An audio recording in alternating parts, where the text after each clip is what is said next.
Assalamualaikum warahmatullahi wabarakatuh. Nama saya Pisar Solana. Di sini saya akan mengerjakan dari lab 9.1 yaitu Lex Explorer Pentest Report. Nah, ini untuk reportingnya. Sini saya udah mengerjakan laprak. Saya akan menjelaskan laprak saya.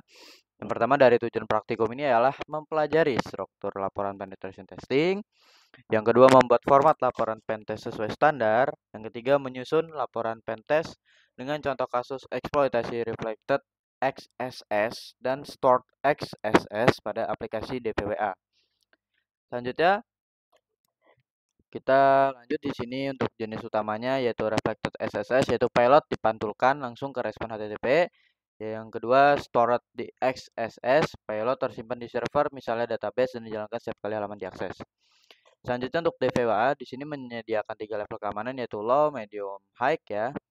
Selanjutnya untuk target pengujian yaitu DPWA dengan lingkungannya Kali Linux, attacker, DPWA target. Nah, selanjutnya untuk metodologi yaitu persiapan ya, persiapan lab dari lingkungan perangkat lunak, dari host attacker yaitu menggunakan Kali Linux VM yang udah update. Targetnya siapa? Kita menggunakan DPWA, pastikan jaringan lab terisolasi dari jaringan produksi atau NAT. Selanjutnya alat yang saya gunakan adalah browser Firefox, Booksweep, browser DevTool, text editor ya, untuk set DPS, script level, atur sebagai proxy ya. Selanjutnya recognize atau pengintaian fokus XSS yaitu tujuannya yaitu memahami titik masuk input dan bagaimana aplikasi merender input ke halaman. Yang pertama ada mapping antar muka. Jadi di sini untuk itu identifikasi halaman yang menerima input dari reflected SSS form dan stored XSS guestbook, comment form, source parameter, URL query params, dan form field dari nama message. Yang selanjutnya inspeksi sumber halaman. Buka dengan developer tools saat bagian input disisipkan ke DOM ya. Dengan inner HTML dokumen write value attributes. Selanjutnya cari penggunaan inner HTML, dokumen write atau tempat di mana user input langsung dicetak tanpa encoding.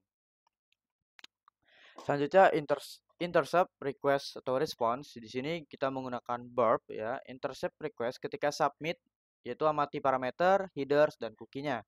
Selanjutnya lihat respon dari HTML-nya. Apakah input muncul langsung di respon body dalam atribut atau sebagai teks tersignetasi. Selanjutnya identifikasi titik kerentanannya, yaitu catat tipe konteks dari HTML body antara tag, atribut HTML dengan contoh value ya. Ini seperti ini. Contoh value-nya seperti ini ya. Event headers atau JS context yaitu dengan one click atau one error atau URL. Selanjutnya membuat daftar target.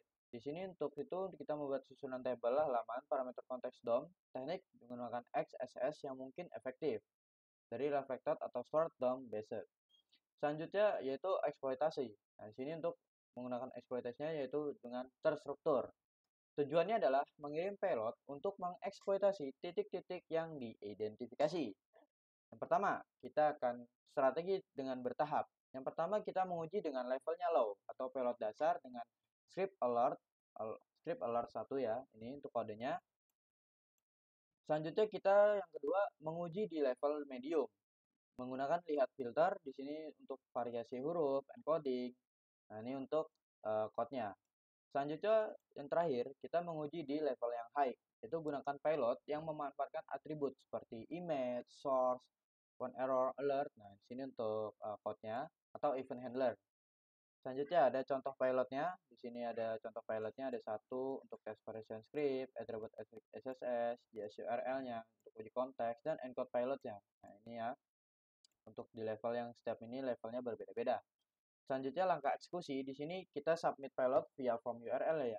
Selanjutnya amati apakah alert muncul di browser atau indikator educate pilot. Selanjutnya screenshot, pop up, simpan HTTP request, respon, verb, hard atau verb, silent respon body yang mengandung pilot. Selanjutnya modifikasi dan repeat. Jika gagal, ubah konteks pilot sesuai posisi. Jika muncul atribut tambahkan tanda kutip dan escape sesuai konteks. Oke. Selanjutnya, analisis risiko dan dampak, yaitu analisis dampak teknis dulu ya. Yang pertama, reflected SSS, yaitu risiko phishing, session hijack, jika attacker memancing korban untuk mengunjungi link. Yang kedua ada stored XSS, lebih berbahaya karena persisten dapat mempengaruhi semua pengunjung. Selanjutnya ada DOM based XSS tergantung pada sumber DOM yang dapat diubah. Selanjutnya ada prioritas mitigasi, yaitu menggunakan prioritaskan stored XSS, reflected XSS, dan low risk DOM konteks berdasarkan exposure dan impact. Selanjutnya ada temuan atau finding. Di sini kita menemukan dari yang pertama reflected XSS dari level low security, yaitu pilotnya ini, ya. Nah, jika berhasil maka pop-up muncul ya. Jadi ada pop-up your hacked ya. Aduh. Oke. Jadi kita berhasil yaitu pop-up dengan labelnya CWE79 improper neutralization of input during web page generation cross-site scripting. B. Medium security atau filter hanya block script lowercase bypass dengan script ya ini labelnya ini code-nya dengan label CWE 80 yaitu CWE 80 adalah improper neutralization of script related HTML text in a web page basic SSS. Yang terakhir ada high security yaitu rigid block dengan scriptnya ini dengan variasi case-nya yaitu bypass dengan image source one error alert yaitu you are hacked dengan labelnya CWE83 yaitu improper neutralization of script in attributes in a web page. Selanjutnya stored CSS dengan low security-nya pilot. Nah ini ya untuk code-nya untuk komennya ini tersimpan dan dijalankan dengan label CW79. Nah ini ya samalah ya. Selanjutnya ada medium security di store XSS yaitu dengan filter cache sensitive yaitu bypass dengan nah ini untuk scriptnya dengan label CW80. Selanjutnya high security rage block script. Nah di sini bypass dengan image source-nya ini dengan label CW83. Aduh. Nah ini untuk table ringkasannya ya dari F1 dari ID-nya ya yang tadi yang saya jelaskan dengan resikonya tinggi semua.